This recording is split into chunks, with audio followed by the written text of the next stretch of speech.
Muy bien, vamos a hablar de los elementos de la comunicación. En esto no me voy a detener tanto más que las preguntas que ustedes tengan, porque esto ya algunos ya lo manejamos muy bien. Hemos explicado en muchas ocasiones que tenemos, por ejemplo, dentro del proceso de la comunicación tenemos estos elementos que nosotros claramente reconocemos. Algunos, ¿verdad?, se dificultan o como que se van a confundir, pero acá vamos a esclarecerlo.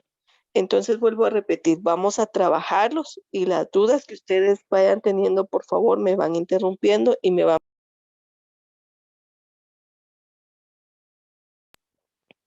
Tenemos, dice que los elementos de la comunicación son todos aquellos factores que van a intervenir en el proceso de comunicación. Como esta comunicación es en dos vías, ¿verdad? Tanto el que envía como el que recibe. Para que se dé dicho proceso necesitamos estos dos elementos tal cual. Acá entonces podemos observar, tenemos a un emisor y tenemos a un receptor. Dentro de este sistema de comunicación vamos a emplear un canal, un código, un mensaje, un ruido y un contexto.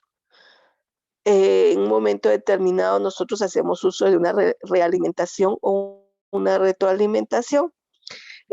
Recuerdo que en dos clases anteriores nosotros ya vimos así a muy grandes rasgos lo que es el emisor y cada uno de ellos.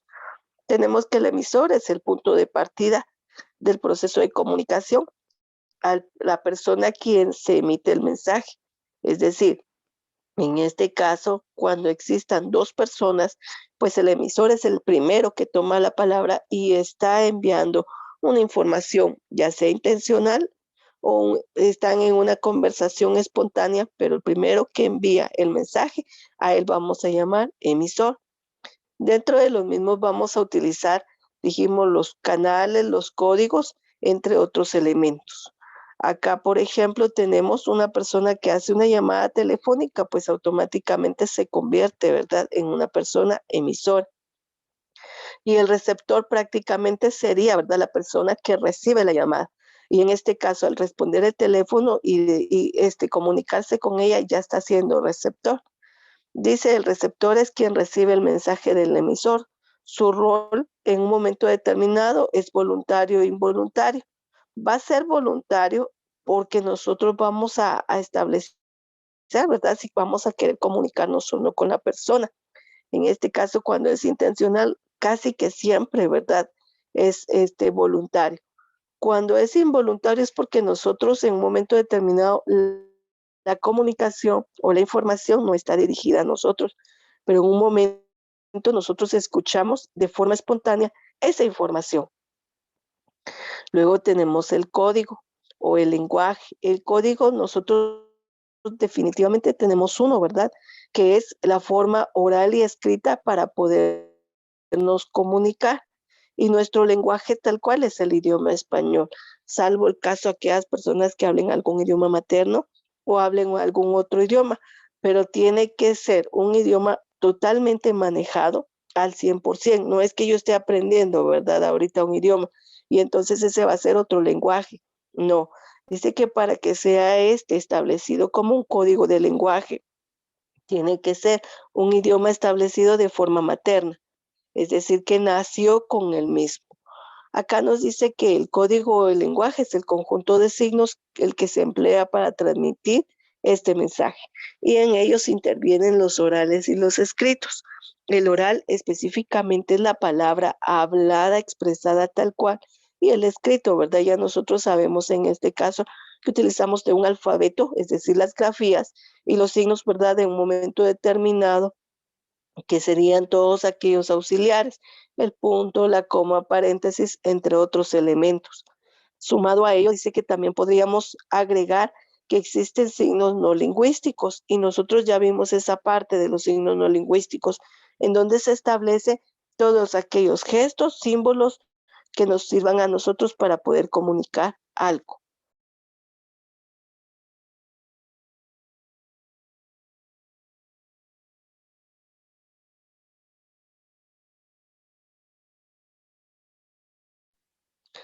Para el mensaje, nosotros tenemos que el mensaje es el contenido que se desea transmitir. Es decir, aquella información, aquel elemento por el cual se está transmitiendo o se está desarrollando esta información. Para ello, nosotros conocemos que pueden ser pensamientos, ideas, frases, nuevamente, ¿verdad? Establecidas en signos, símbolos que nosotros podemos emplear. Porque decimos que podemos utilizar, por ejemplo, signos, símbolos, porque nosotros cuando enviamos un mensaje de texto o igual a veces ya ni utilizamos los mensajes tal cual del teléfono, sino utilizamos, por ejemplo, algunas aplicaciones como Telegram, WhatsApp, y ahí automáticamente usted está utilizando a veces iconos y con eso ya usted está emitiendo alguna situación. Más sin embargo, recuerden que nosotros hemos hablado mucho de la decodificación en lo que es comprensión lectora. Y sabemos claramente que la decodificación es desglosar todos los elementos que contenga el mensaje para poderlo entender. Media vez yo interpreto y entiendo este mensaje, vuelvo a unirlo, ¿verdad? Y ya comprendo la idea, el pensamiento, la situación que se me está emitiendo como tal. Esto lo tiene que hacer tanto el emisor como el receptor, porque yo como emisor tengo que tomar en cuenta todos los elementos que vengan a favorecer en emitir el mensaje. Yo ya lo decodifiqué y lo vuelvo a codificar para poderlo enviar. Mientras que el receptor vuelve a decodificar, es decir, a desglosarlo y vuelve a codificar para interpretar. Utilizando siempre, dijimos, un código y un canal. Entonces acá tenemos que el canal va a ser el medio de comunicación por el cual vamos a transmitir este mensaje. En este caso puede ser el aire que emitimos nosotros para poder establecer los sonidos de las palabras. También puede ser, ¿verdad?, un elemento según nosotros, este medio que estamos empleando. En este instante tenemos la señal de internet, tenemos un teléfono o una computadora u otro dispositivo que nos está funcionando a nosotros como un medio. Ahí ya estamos estableciendo nosotros claramente un canal. Y a veces suele pasar, ¿verdad? Por ejemplo, que el medio no sea el más idóneo. Podría establecerse que no tengamos una buena señal receptora o en este caso, por ejemplo, estoy afónica totalmente y eso puede ser un impedimento para el proceso. Es decir, el canal que estoy utilizando no es el más idóneo. A eso se refiere cuando nosotros estamos empleando un canal de comunicación. Luego tenemos el ruido. El ruido va a ser todo aquello que interfiera en un momento determinado. Y el ruido podría establecerse en tres distintas funciones, ¿verdad? Todo lo que venga a generar un sonido ambiental y que venga a interrumpir, ¿verdad? El proceso de comunicación. Pudiéramos estar en una llamada y en un momento determinado, ¿verdad? El vecino tiene a todo volumen su música, ¿verdad? Entonces no escucho nada. Puede pasar un vehículo, ¿verdad? Y tener mucho ruido y no me permite escuchar la información que me están dando. Esa puede ser una. Recuerde que dependiendo el canal o el medio que nosotros estemos utilizando, les decía, nosotros podemos tener, por ejemplo, fallas de internet. Entonces, en este caso, la recepción o la cobertura no es la más idónea, no escuché. Y a algunos nos ha pasado, ¿verdad? Decimos, señor, es que se escucha entrecortado, no le entendemos, ¿verdad? No tiene muy buena señal y entonces nos escucha. Ahí ese es un ruido. Y el otro les había dicho que la parte de ruido psicológico que pudiéramos tener, ¿verdad? Alguna inquietud, algo que me esté generando intranquilidad y que no me permita escuchar con claridad.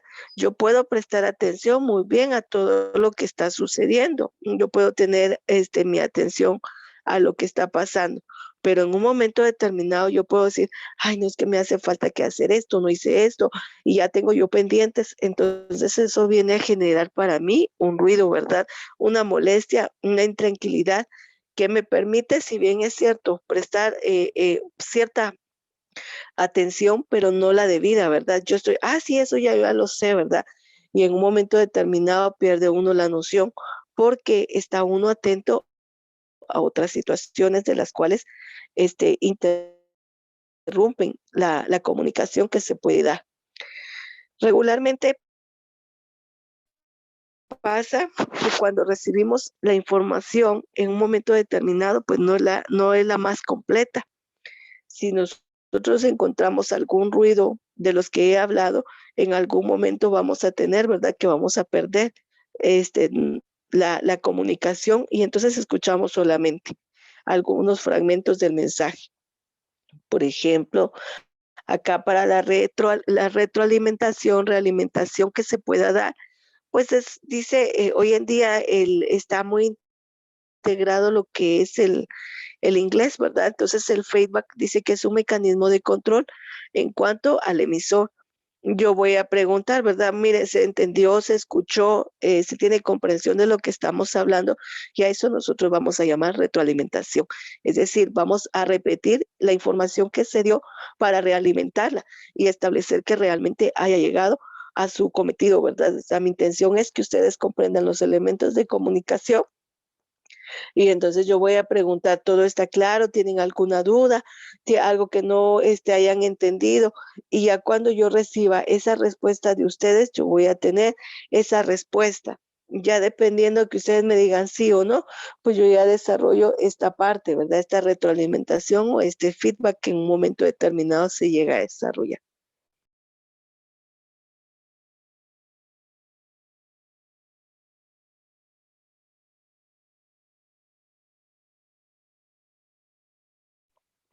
Tenemos entonces nuevamente, ¿verdad? El ejemplo que teníamos al inicio gráfico. Hay un emisor, hay un receptor. El receptor en un momento determinado va a pasar a ser un emisor cuando se le indique la información y se le pregunte si está claro.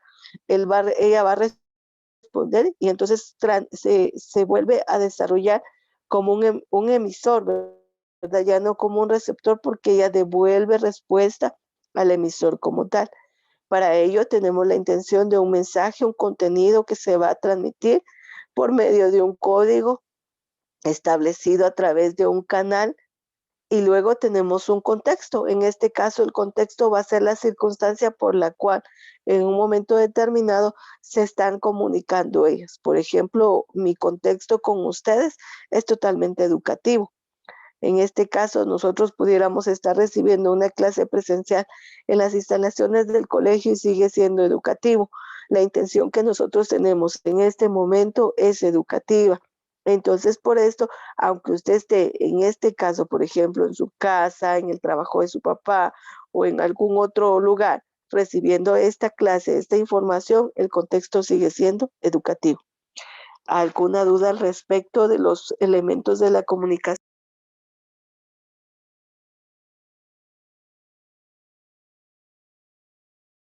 No, señor, gracias.